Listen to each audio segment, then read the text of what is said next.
وتب علينا انك انت التواب الرحیم.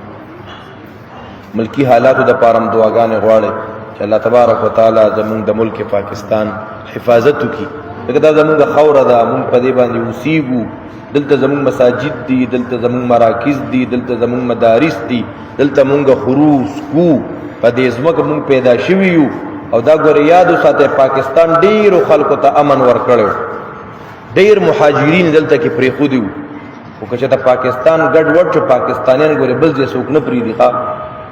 دا ملک پاکستان دا یو لویه قلعه ده، د دې لپاره خصوصي دعاګانې غواړي. بیا دې ایامو کې زمونږ ذمہ داري، زمونږ پاک فوج شته دی، مونږ بېغمه یو. پاکستان فوج شته دی نو مونږ بېغمه یو. د دې لپاره خصوصي دعاګانې غواړي چې الله د هغې حفاظت وکړي. او کم خلک چې د ملک پاکستان ته په کږه سترګه باندې ګوري، چې الله تبارک وتعالی هغې ته په دې دنیا کې سزا ورکړي، او الله زمونږ دا ملک د هر قسمه شرور و آفات و کلیاتو نه محفوظ کړي برحمتک یا ارحم الراحمین.